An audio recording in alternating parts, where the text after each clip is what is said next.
പ്രിയപ്പെട്ടവരെ, അമേരിക്കയും ഇസ്രയേലും ദുർബലപ്പെടുമ്പോൾ ഇറാൻ ശക്തിയാർജിക്കുന്നു എന്നതാണ് അന്താരാഷ്ട്ര മാധ്യമങ്ങളിലൂടെ നമുക്ക് മനസ്സിലാക്കാൻ സാധിക്കുന്നത്. നോക്കൂ നിങ്ങൾ, ഇപ്പോൾ അമേരിക്കയുടെ ഏറ്റവും പ്രധാനപ്പെട്ട advanced fighter jet F-35 Iran അവരുടെ അഡ്വാൻസ്ഡ് ഡിഫൻസ് സിസ്റ്റം ഉപയോഗിച്ച് തകർത്തു എന്നാണ് വാർത്ത വരുന്നത്. എന്നാൽ തകർക്കപ്പെട്ട വിമാനം F-15 ആണ് എന്നും ചില ആളുകൾ അഭിപ്രായപ്പെടുന്നുണ്ട്.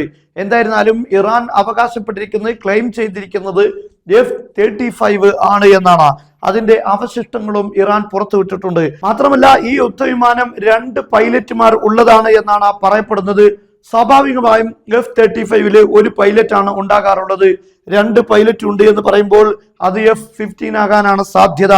എന്തായിരുന്നാലും ഈ 2 പൈലറ്റുമാരാണ് ഇപ്പോൾ അമേരിക്കക്ക് നഷ്ടമായിരിക്കുന്നത്. അവർക്ക് വേണ്ടിയാണ് ഇപ്പോൾ ഈ തിരച്ചിൽ നടത്തിക്കൊണ്ടിരിക്കുന്നത്. ഇപ്പോൾ വരുന്ന പ്രധാനപ്പെട്ട വാർത്ത, ഇറാന്റെ സ്റ്റേറ്റ് TV ആണ് ഈ ഒരു സന്ദേശം നൽകിയിരിക്കുന്നത്. ആരെങ്കിലും അമേരിക്കയുടെ പൈലറ്റിനെ ജീവനോടെ കൊണ്ടുവരികയാണെങ്കിൽ അവർക്ക് വലിയ റിവാർഡ് പ്രഖ്യാപിച്ചിരിക്കുകയാണ് ഇറാന്റെ സ്റ്റേറ്റ് ടെലിവിഷൻ.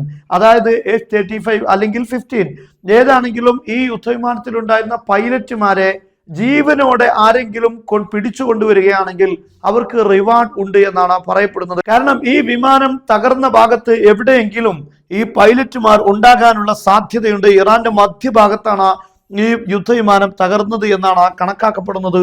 നോക്കൂ നിങ്ങൾ, ഇപ്പോൾ അമേരിക്കയുടെ F-35 ജെറ്റ് വിമാനവും അതുപോലെ തന്നെ അവരുടെ MQ-9 ഡ്രോൺ തുടങ്ങിയ സംവിധാനങ്ങൾ, അതുപോലെ ഹെലികോപ്റ്ററുകളെല്ലാം ഇപ്പോൾ ഈ പൈലറ്റിന് വേണ്ടി ഇറാന്റെ പരിസര പ്രദേശങ്ങളിൽ തിരച്ചിൽ ഊർജിതമാക്കിയിരിക്കുകയാണ്. പൈലറ്റിനെ ഇതുവരെ കണ്ടെത്താൻ സാധിച്ചിട്ടില്ല.